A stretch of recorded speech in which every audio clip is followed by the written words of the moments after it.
जय बोलो अंबेडकर महाराज के जय बोलो अंबेडकर महाराज के जय बोलो अंबेडकर महाराज के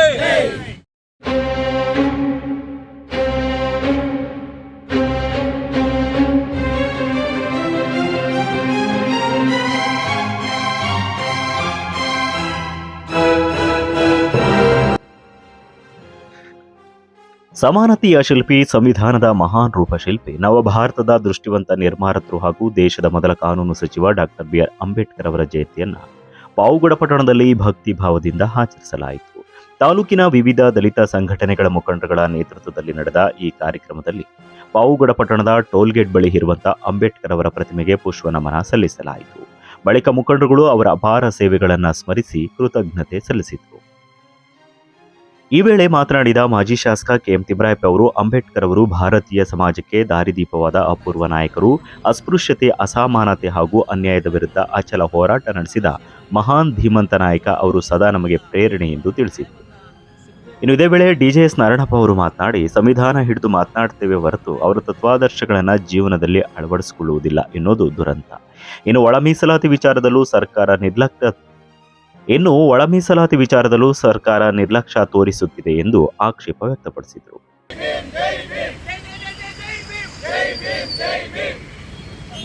ಎಲ್ಲರೂ ಬುದ್ಧಿಜೀವಿಗಳು, ಪ್ರೊಫೆಸರ್ಸು, ಪ್ರತಿಯೊಬ್ಬರೂ ಎಲ್ಲರೂ ಸಹ ಅವರ ಒಂದು ತತ್ವ ಸಿದ್ಧಾಂತ, ಅವರ ಇತಿಹಾಸವನ್ನು ಅವರು ಸಾರ್ತಾ ಇದ್ದಾರೆ. ಆದರೆ ನಮಗೆ ಇವತ್ತಿನವರೆಗೂ ಅವ್ರು ಏನು ಸಾರ್ತಾ ಇದ್ದಾರೋ ನಾವುಗಳು ಇವತ್ತೇನಿದೆಯೋ ನಮ್ಮ ಪೀಳಿಗೆಗಳು ನಾವು ಮೈಗೂಡಿಸ್ಕೊಳ್ತಾ ಇಲ್ಲ ಸರಿಯಾಗಿ. ಇವತ್ತು ಒಳ ಮೀಸಲಾತಿ ಯಾವ ಮಟ್ಟದಲ್ಲಿದೆ ಅನ್ನೋದು ನಾವು ನೋಡ್ಬೋದು. ಯಾಕಂದರೆ ಒಬ್ಬ ಜಸ್ಟಿಸ್ ಅವರು ಸುಪ್ರೀಂ ಕೋರ್ಟ್ ಆದೇಶ ಆಗಿದ್ರು ಇವತ್ತಿನವರೆಗೂ ಒಳ ಮೀಸಲಾತಿ ಜಾರಿಗೆ ತಗೊಂಬಂದಿಲ್ಲಪ್ಪ ಅಂದರೆ ಯಾವ ಮಟ್ಟದಲ್ಲಿದೆ ಈ ಒಂದು ಸರ್ಕಾರ. ಯುವ ಮುಖಂಡ ನೇರಳಕುಂಟೆ ನಾಗೇಂದ್ರ ಕುಮಾರ್ ಅವರು ಮಾತನಾಡಿ, ಏಪ್ರಿಲ್ 14 ಭಾರತೀಯರ ಪಾಲಿಗೆ ಅತ್ಯಂತ ಗೌರವದ ದಿನ. ಅಂಬೇಡ್ಕರ್ ಅವರ ಜನ್ಮದಿನವನ್ನು ಪ್ರತಿ ವರ್ಷ ಜಯಂತಿಯಾಗಿ ಆಚರಿಸಿ ಅವರು ದೇಶಕ್ಕೆ ನೀಡಿದ ಕೊಡುಗೆಗಳನ್ನು ಸ್ಮರಿಸಲಾಗುತ್ತದೆ ಎಂದು ತಿಳಿಸಿದರು.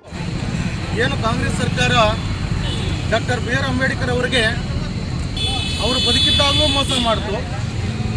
ಈಗ ಅವರ ಆಶಯಗಳನ್ನು, ಅವರ ಸಂವಿಧಾನವನ್ನು ಜಾರಿ ಮಾಡುವುದರಲ್ಲಿ ಸಮೇತವಾಗಿ ಮೋಸ ಮಾಡ್ತಾ ಇದೆ.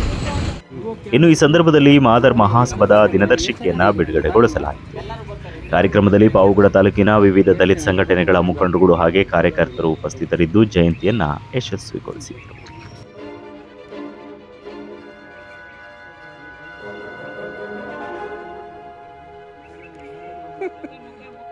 माकरे करते